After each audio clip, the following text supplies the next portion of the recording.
2024-এর ছাত্র আন্দোলন আমাদের অনেক দিক থেকে চোখ খুলে দিছে। এই ছাত্র আন্দোলনের একটা বড় ট্যাগলাইন ছিল যে বিকল্পকে তুমি আমি, আমরাই বিকল্প। এই যে ব্যাপারটা, এই ব্যাপারটা আসলে ক্রিকেটেও খুব সত্যি। আমরা কিন্তু গত 5-7 বছর ধরে আমাদের এস্টাবলিশমেন্ট থেকে, মানে ক্রিকেট বোর্ড থেকে অথবা যারা এইসব এস্টাবলিশমেন্ট সিনিয়র ক্রিকেটার অভিজ্ঞতা এগুলোর খুব প্রায়োরিটি দেন, তারা বারবার বলেন এই সিনিয়র ক্রিকেটাররা সরে গেলে বিকল্পটা কে।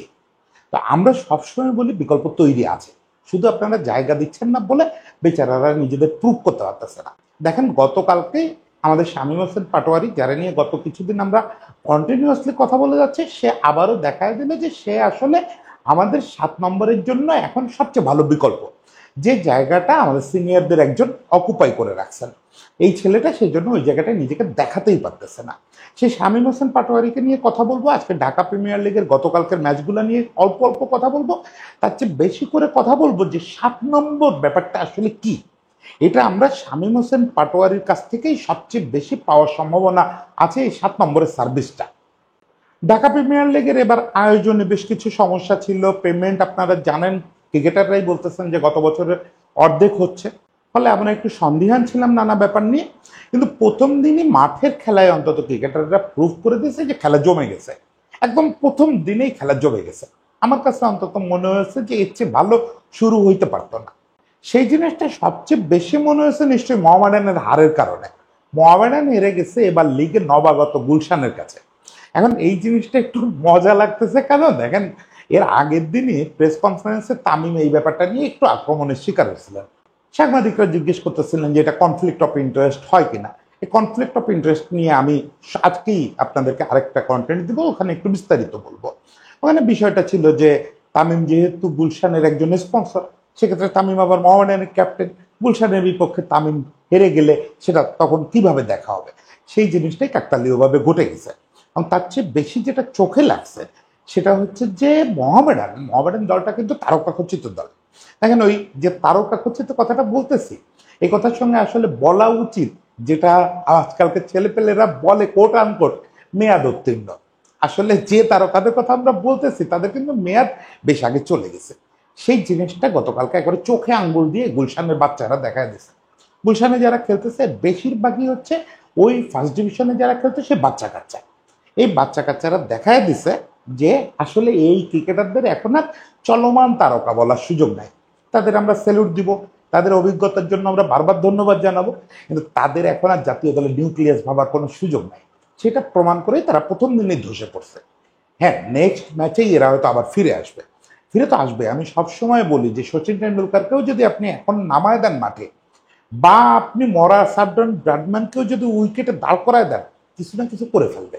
10টা ম্যাচ সচিনের নামায় দেন, আমি চ্যালেঞ্জ করে বলতেছি 10টা ম্যাচে ইন্টারন্যাশনাল ক্রিকেটে সচিনকে খেলতে দেন, একটা 50 করবে। কেন করবে? এতদিন প্র্যাকটিসে নাই, ফর্মে নাই। করবে কারণ তার জিনের ভিতরে গ্রেটনেস ঢুকে গেছে।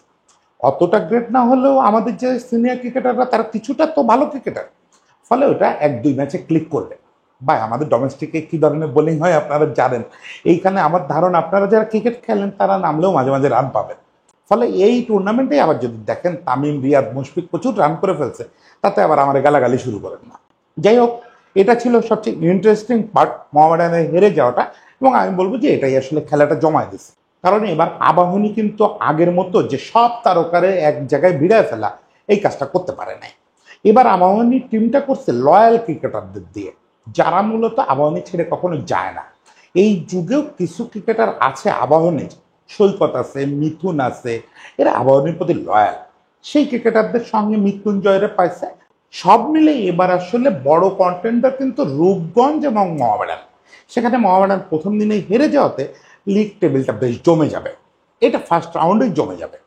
এখন পরের ব্যাপারটা আমি যদি আবাহনীর কথা বলি, আবাহনীর যে জিনিসটা ভালো লাগছে সেটা হচ্ছে যে আবাহনীর ওই লয়ালিটি। এই যে ইয়াং ব্যাচটা, এখন আর এরা ঠিক ইয়াং নাই, এখন তো এরা অনেক সিনিয়র হয়ে গেছে। এরা অনেক দিন ধরে আবাহনীর সার্ভিস দিচ্ছে। এই যে আবাহনীর একটা দুঃসময়, এখন যেভাবেই দেখেন স্পন্সররা সবাই কারাগারে থাকলে বা পালায়া গেলে সেটা তো একটা দুঃসময় বটেই। আবাহনীকে এবার খুব কষ্ট করে ফুটবল টিম, ক্রিকেট টিম করতে হয়েছে। তারা অনেক কম্প্রোমাইজ করছে, যারে কম টাকায় পাওয়া যায় বা যে লয়ালিটি দেখায় এমনও হতে পারে 2-4 জন ক্রিকেটার বলছে যে স্যার আপনারা টিম করেন, টাকা দিতে পারেন না পারেন, আমরা খেলবো। এইভাবে যাদের নিয়ে নামছে তারা সবাই ক্লিক করছে। সবচেয়ে বড় কথা, গত কয়েক বছর ধরে সৈকতের সঙ্গে যে অবিচারটা হচ্ছে সেটা আর একটা জবাব সে লিগের প্রথম দিনেই দিয়ে দিচ্ছে। দেখেন সৈকত কি দারুণ একটা ইনিংস খেলছে। এই লোয়ার মিডল অর্ডারের ব্যাটসম্যান তো সে না, এই লোয়ার মিডল অর্ডারের ব্যাটসম্যান সে হয়েছে কিন্তু ন্যাশনাল টিমে খেলার স্বার্থে। সে actually solid middle order batsman বা টপ অর্ডার ব্যাটসম্যান, কিন্তু যেহেতু ও যখন ন্যাশনাল টিমে খেলতো সেই সময় টপ অর্ডার বা সলিড মিডল অর্ডারের জায়গা হচ্ছিল না, ও লোয়ার মিডল অর্ডারে খেলতো। ফলে এই লোয়ার মিডল অর্ডারটা ধরে রাখছে, কারণ জানে এখনো ন্যাশনাল টিম ওই জায়গাটা ফাঁকা। আমার উপরে আপনারা একটু রাগ হবেন যে আজকে একই দিনে আপনি মুশফিক রিয়াদ দুজনেরই বিকল্প দেখায় দিচ্ছেন। মুশফিকের যে জায়গাটা, ওই জায়গাটার জন্য রিয়েল দাবিদার হচ্ছে এখন সৈকত। কিপার অন্য কোথাও খেলবে, সেটা জাকের হোক বা অন্য যেই হোক, লিটন হোক, সে অন্য কোথাও খেলবে, কিন্তু রিয়েলি ওই জায়গাটার দাবিদার এখন সৈকত। সেটা সে দেখা দিচ্ছে, দুর্দান্ত একটা ইনিংস খেলছে। এবং তাদেরও মোটামুটি শুরুর দিকে একটা কোলাপস ছিল, সেখান থেকে 100+ স্ট্রাইক রেটে 70+ একটা ইনিংস খেলছে এবং বল হাতে এসে আবার 3 উইকেট নিয়েছে। এবং আবাহনী আজকে মনে হয় 8জন না 9জন দিয়ে বল করাইছে, দারুণ ক্যাপ্টেন্সি। সেই জায়গায় একমাত্র সৈকতই 10 ওভার পূরণ করছে এবং সেখানে সে 3টা উইকেট নিয়েছে। ফলে সৈকত এখন একজন পরিপূর্ণ অলরাউন্ডার হিসাবে, সে তো শুরু থেকে পরিপূর্ণ অলরাউন্ডার। দেখেন আমরা এখনো পর্যন্ত একমাত্র যে ইন্টারন্যাশনাল ট্রফিটা জিতছি, যে দেশীয় টুর্নামেন্ট আয়ারল্যান্ডে, সেটা সৈকত জিতাইছে। তারপরে সৈকত পারিবারিক কারণ টারণ সব মিলায় একটা ভিলেনে পরিণত হলো বোর্ডের কাছে। আমি সব সময় বলি প্রত্যাবর্তনের রাস্তা রেডি রাখতে হবে। সেই সময় সৈকত যা করছে ভুল করছে, সেই সময় সৈকত ক্রিকেটের চেয়ে অন্য জীবনের গুরুত্ব দিচ্ছে। কিন্তু তার মানে তো এই না যে সে নষ্ট হয়ে গেছে বা কোনো খারাপ কাজে লিপ্ত হয়েছে। সে একটু ডিফোকাসড হয়ে গেছিল। আবার তো গত 2-3 বছর ধরে দারুণ পারফর্ম করতেছে, ফার্স্ট ক্লাসে পারফর্ম করতেছে, ওয়ান ডেতে করতেছে। টি-20তে ওর খেলা না, টি-20তে ওরে আমরা বলিও না, কিন্তু তাকে টেস্টে নিতে হবে, তাকে ওয়ান ডেতে নিতে হবে। সেই দাবিটা সে প্রথম দিনই তুলে রাখবে। এবার আসি শামীমের কথায়। আমি যারে বলি যে রিয়েল নাম্বার 7, একবারে পৃথিবীতে নাম্বার 7 বলতে আমরা যা বুঝি ইন্টারন্যাশনাল ক্রিকেটে, সেটা রেডিমেড একটা চেহারা হচ্ছে আমাদের সামনে। এই জায়গাটা আপনাদের একটু আমি এক্সপ্লেন করি যে নাম্বার 7 আধুনিক যুগে কি মিন করে। এই জিনিসটা আধুনিক যুগে এস্টাবলিশ করছে অ্যাডাম গিলক্রিস্ট। সে করছে কাজটা টেস্টে, ওয়ান ডেতে এর রোলটা প্লে করতো মাইকেল বেভান। এরা দুজন, গিলক্রিস্ট এবং বেভান, টেস্টে এবং ওয়ান ডেতে নাম্বার 7কে একটা অন্য উচ্চতায় নিয়ে গেল। এর আগ পর্যন্ত ইন্টারন্যাশনাল ক্রিকেটে নাম্বার 7-এর রোলটা ঠিক এরকম ছিল না। এর আগ পর্যন্ত ইন্টারন্যাশনাল ক্রিকেটে নাম্বার 7-এ বেশিরভাগ ক্ষেত্রেই একটা বোলিং অলরাউন্ডার নামতো, অথবা কিপার। নাম্বার 7-এ গিলক্রিস্ট কিপার, কিন্তু তখনকার কিপাররা 30-35 রানের উপরে করতে পারতো না। আপনাদের মনে আছে কিনা, আমাদের নাম্বার 7-এর ঐতিহাসিক ব্যাটসম্যান ছিল পাইলট ভাই। মানে আমাদের রেগুলার বিপর্যয় হতো, 7 উইকেট পড়ে যেত খুব দ্রুত, তারপরে পাইলট ভাই ওখানে গিয়ে জীবন দিয়ে 30-35 রান করে ফেলতো। ওটা তো সলিড ব্যাটসম্যানের পজিশন তখন ছিল না, এটাকে সলিড ব্যাটসম্যানের পজিশন বানালো মূলত বেভান আর গিলক্রিস্ট। তারা ওই জায়গাটায় গিয়ে ঝড় তোলা শুরু করলো এবং স্টিওয়ার ওই টিম দেখালো যে আপনার দ্রুত 5-6 উইকেট পড়তেই পারে, সেটা কোনো বড় ব্যাপার না, কিন্তু তারপরে আপনি বক ডাউন করে যাবেন না। খেলা তো মাত্র 50 ওভারে, বিশেষত আমি ওয়ানডের কথা বলতেছি। আপনি তারপরে মাথা নিচু করে ফেলবেন না যে কেউ ভাই কোনো ক্রমে জীবন টিবন দিয়ে 30-35টা রান করে মান বাঁচায় আসে না। মান বাঁচানোর জন্য আপনি মাঠে নামতে চান না, আপনি 7 নম্বরে খেলেন আর 13 নম্বরে খেলেন, আপনি মাঠে নামতেছেন দল জিতাইতে। ঠিক এই কাজটা আজকে কিন্তু শামীমের সঙ্গে হলো। তার টিম 15 রান তোলার আগেই একটা উইকেট হারায় ফেললো এবং 4 উইকেট হারায় ফেললো 23 রানে। 113 রানে 7 উইকেট হারালো, যেখানে তাদের টার্গেট হচ্ছে 217। মানে আপনি বুঝতে পারতেছেন অর্ধেকের বেশি রান বাকি, তখনই 7 উইকেট হারায় ফেলছে। এরকম একটা জায়গা আমরা গত কয়েক বছর ধরে বাংলাদেশের কাছ থেকে কি দেখে অভ্যস্ত, এরকম একটা জায়গা আমরা গত কয়েক বছরে বাংলাদেশের দেখে অভ্যস্ত যে রিয়াদ ওখানে যাবে, গিয়ে মান বাঁচায় আসবে। এই যে আমি রিয়াদের সমালোচনা করতেছি না, কিন্তু এটা একসময় আমাদের জন্য ঠিক ছিল, কিন্তু এখন পৃথিবী বদলে গেছে। অ্যাকচুয়ালি বদলে যাওয়াটা ওই যে যেটা বললাম, 90s অস্ট্রেলিয়া শুরু করছে, এখন সব দলে 7 নম্বরে আপনি এমন একজন খেলোয়াড়কে পাবেন যে বিপর্যয়ের মধ্যেও পাল্টা আক্রমণ করবে। তার কাজই হচ্ছে ওইটা, যে বিপর্যয় যেদিন হবে সেদিন তোর কাজ হচ্ছে 100+ স্ট্রাইক রেটে আক্রমণ করে ম্যাচ বের করে আনা। এটা হচ্ছে প্রথম কাজ। দ্বিতীয় কাজ কি, সব দিন তো বিপর্যয় হবে না, বেশিরভাগ দিনই বিপর্যয় হবে না, সেদিন তোর কাজ হচ্ছে একবার গিয়ার বাড়ায় জিনিসটা টি10-এর পর্যায়ে নিয়ে যাওয়া। তুই 2-3 ওভার খেলা পাবি, ওই 2-3 ওভারে ধ্বংস করে দিতে হবে প্রতিপক্ষকে। এই যে ডুয়াল রোল, এই ডুয়াল রোলটা এখন পৃথিবীতে সব দলে কেউ না কেউ পালন করতেছে। কোনো দলে 6-7 ঋষভ পন্থ খেলতেছে, কোনো দলে গ্লেন ফিলিপস খেলতেছে। মানে এই জায়গাটা এখন 6-7টা এখন পৃথিবীর অন্যতম তাৎপর্যপূর্ণ একটা পজিশন, যে আপনাকে নানা রকম ক্যারেক্টার প্লে করতে হবে।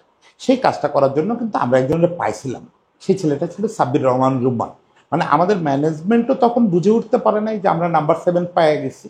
এবং রুম্মানের ক্ষেত্রে সুবিধাটা কি ছিল, রুম্মান টেস্টেও নাম্বার 7-এর রোল পালন করতে পারত। সেটা সে দেখাই দিছিল, ইংল্যান্ডের বিপক্ষে প্রায় ম্যাচ জিতায় দিছিল চট্টগ্রামে, মাত্র 22 না 26 রানে আমরা হারছিলাম, বিরাট আফসোস। কিন্তু রুম্মানরে আমরা মিস করছি, এবং তার জন্য ম্যানেজমেন্টের দায়ও কম না। একটা ছেলের ধরে রাখা, শৃঙ্খলার মধ্যে রাখা, তার মাথায় হাত বুলায় তারে দিয়ে পারফর্ম করানো, এগুলোও তো বোর্ডের কাজ। এগুলো করে নাই।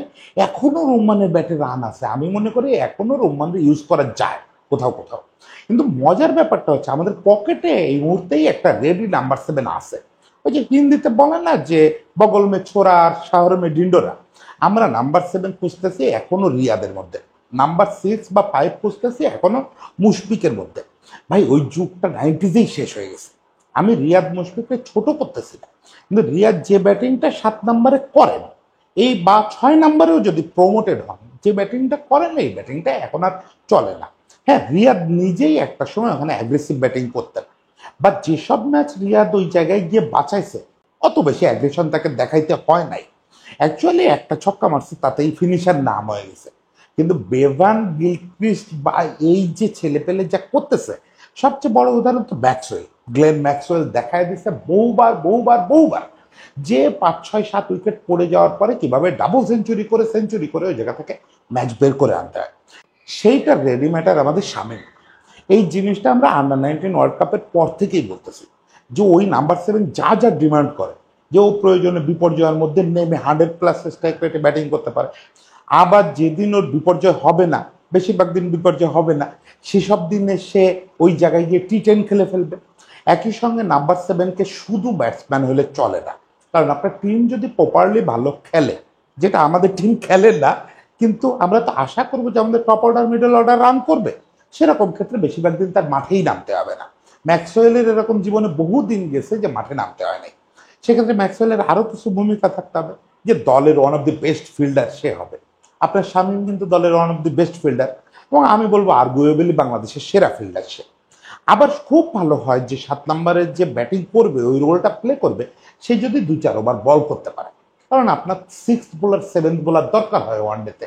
সেক্ষেত্রে ওই 7 নম্বর ব্যাটসম্যানটার যদি 2-4 ওভার হাত ঘোরানোর অভ্যাস থাকে, তাহলে ওটা খুব উপকারে লাগে। শামীমের সেই গুণটাও আছে, সে দিব্যে আপনার 5 ওভার 6 ওভার ওয়ানডেতে বল করে দিবে, T20-তে 2-3 ওভার বল করে দিবে। তার মানে আপনি আর কি চান, আর কোথায় বিকল্প খোঁজেন? এখন কই পাবেন বিকল্প? বিকল্প কি আপনি ডাউনলোড করবেন? বিকল্প তো আপনি মাঠে যারা আছে তার ভিতর থেকে নেবেন।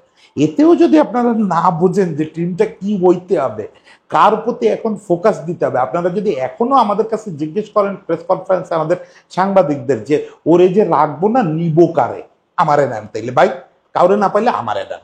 এখন তো তাই বলতে হয়। পারফর্ম করতেছে পোলাপান, সোহান পারফর্ম করতেছে, শামীম পারফর্ম করতেছে, রুম্মান পারফর্ম করতেছে, আপনারা তারপরেও কাউরে বাদ দিতে পারবেন না কারে নিবে ওই বলে। এই যে বিকল্প দেখাইলাম, এবার বিকল্প কাজে লাগান। সবাই ভালো থাকবেন।